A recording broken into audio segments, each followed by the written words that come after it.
Olá, pessoas! Sejam bem-vindos a mais uma aula do LPTAB. O assunto de hoje é parágrafo no Enem. Vamos lá?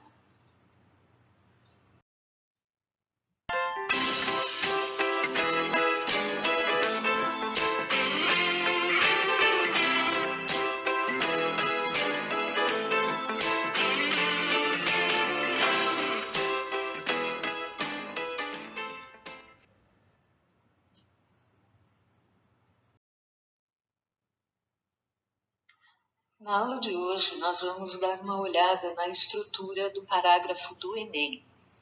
Vamos ver como é o enunciado da redação que eles vão pedir a você.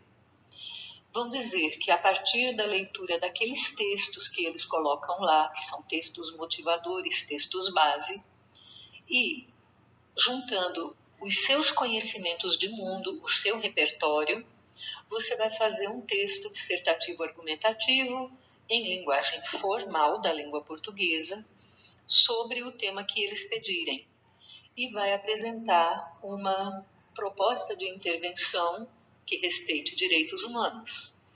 A última parte: selecione, organize e relacione de forma coerente e coesa os argumentos e fatos para a defesa do seu ponto de vista.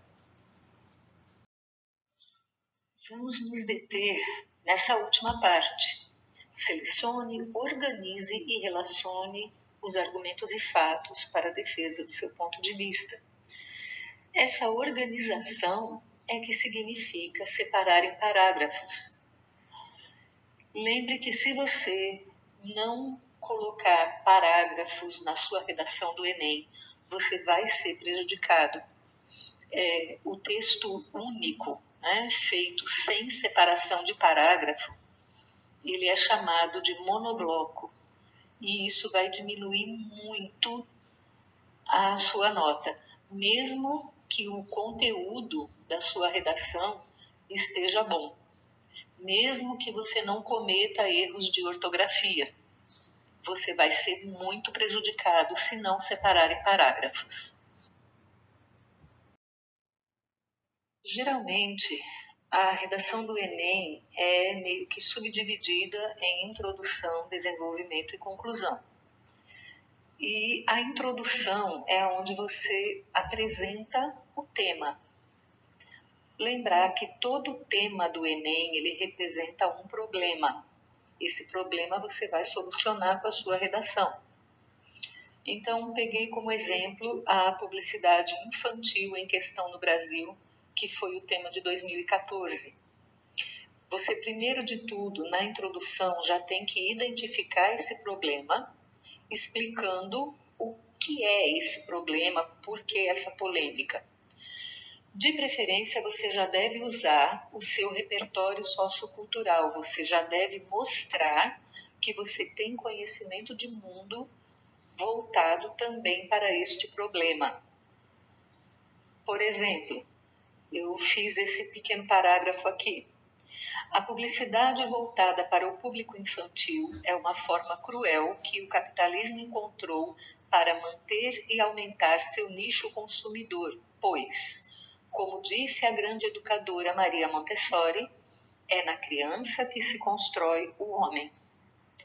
Pronto, já disse que é realmente uma coisa ruim o excesso de publicidade infantil e essa minha colocação foi embasada pela grande educadora Maria Montessori. Perfeito? Vamos em frente. A segunda parte é o desenvolvimento.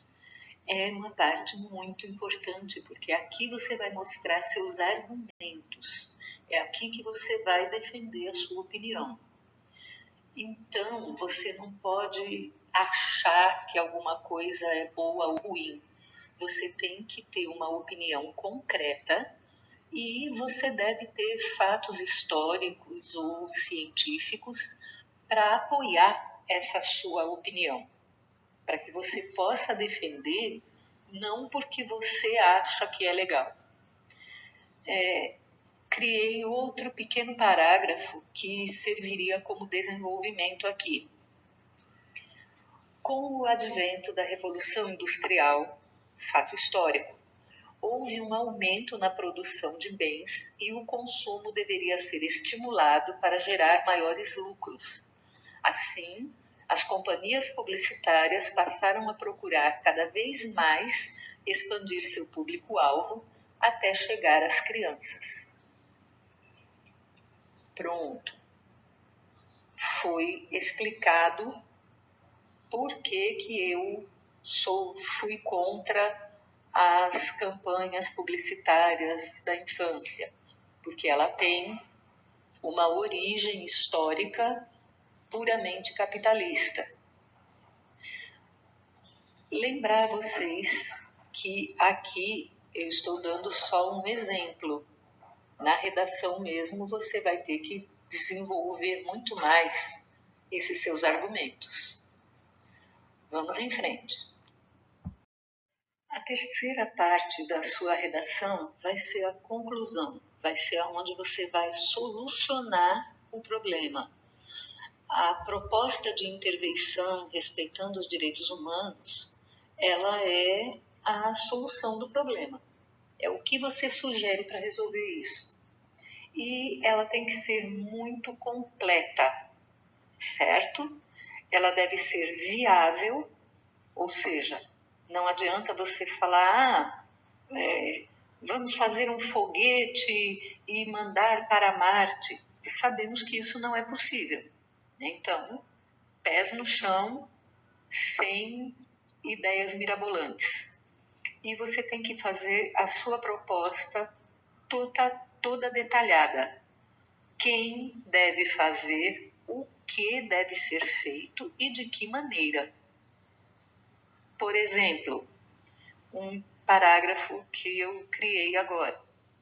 É preciso que famílias e educadores se unam para ensinar às crianças que nem tudo o que é veiculado pela mídia é necessário ou possível. Podem usar jogos e atividades lúdicas para mostrar que alguns brinquedos levam ao isolamento e que é muito mais divertido brincar entre amigos. Dessa forma, teremos adultos conscientes construídos a partir das crianças citadas por Montessori. Pois bem, entre introdução, desenvolvimento e conclusão, você vai ter no máximo 30 linhas. Aqui nós tivemos um exemplo muito rápido de cada uma das partes da redação, mas são todas extremamente importantes e ainda há o seguinte detalhe, você deve equilibrar os parágrafos. Não é interessante que você faça, por exemplo, uma introdução de apenas 2 linhas e uma conclusão de 10 linhas. Eles devem ser aproximadamente iguais. Tá? Não exatamente, você não precisa ficar contando linha por linha, mas no próprio visual da redação você nota isso. Aqui, como eu quis dar só alguns exemplos a vocês, eu fiz apenas 3 parágrafos. Mas é interessante que na parte do desenvolvimento você tenha pelo menos 2 tópicos de argumentação, 2 linhas de argumentação diferentes. E para que você consiga fazer tudo isso com tranquilidade e com propriedade, sem ficar se questionando, será que está certo, será que não está, é preciso, repito, que você tenha um bom repertório sociocultural. Você precisa ter livros, revistas, conteúdos que passam na TV, músicas, letras de músicas dão excelentes citações, excelentes repertórios. Você pode tentar streaming de vídeos, né, do tipo Netflix, YouTube, tudo para você aumentar a sua cultura geral, os seus conhecimentos. Quando tiver oportunidade, vá ao cinema, vá ao teatro e, principalmente, hoje, a maior arma que a gente tem é a internet. Por piores que sejam as condições, quando você tiver a oportunidade de acessar a internet, não vá direto ou não fique exclusivamente em redes sociais e bate-papo ou jogos. Procure páginas de algum jornal, todos eles publicam notícias gratuitamente várias vezes por dia, atualidades. Procure sites educativos. O próprio YouTube tem vídeos excelentes, tem documentários, tem filmes históricos, muita coisa absolutamente gratuita para você se informar. Então, procure melhorar os seus conhecimentos gerais, atualidades, história, arte, tudo que você conseguir ler e aprender vai te fazer muito bem na hora de colocar na redação do Enem. E, finalmente, tenho o prazer de apresentar a vocês o nosso convidado de hoje para as dicas de formação de repertório.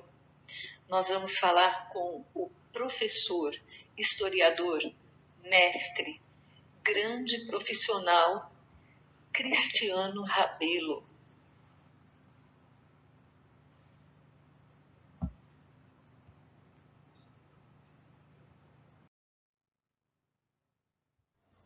Oi, pessoal.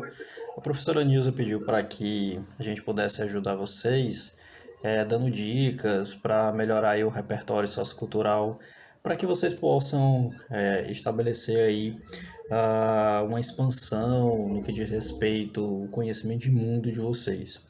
Então, nada melhor do que a gente ouvir música, assistir série, filmes. Eu vou dar a dica de uma música que eu gosto muito, talvez seja uma das que eu mais gosto, que é da Legião Urbana, chamado Teatro dos Vampiros, certo? Que fala um pouco da angústia da juventude, um pouco da falta de oportunidade, que foi feita num período em torno aí de 1991, e ela é do disco 5 da Legião Urbana, que fala de um período muito difícil no Brasil, justamente da falta de perspectivas, das pessoas poderem sonhar e da angústia do jovem, né? Então, para vocês que são adolescentes e que vivem um momento também de indefinições, talvez essa música ajude a fazer com que vocês reflitam e possa servir, inclusive, para que seja uma forma de argumentar melhor numa redação. Uma outra dica vai ser uma série. Essa série está na Netflix. São poucos episódios, eu não vou lembrar quantos episódios são agora, mas é uma das séries que mais me chocou e me deixou emocionado, né? Chama-se Olhos que Condenam. É a história de jovens negros nos Estados Unidos que foram condenados injustamente, e aí há toda uma construção dramática e também uma discussão muito importante no que diz respeito à ideia de justiça. Então, essas são as minhas dicas, espero que vocês gostem e assistam com lenço do lado, viu? Que vai chorar muito.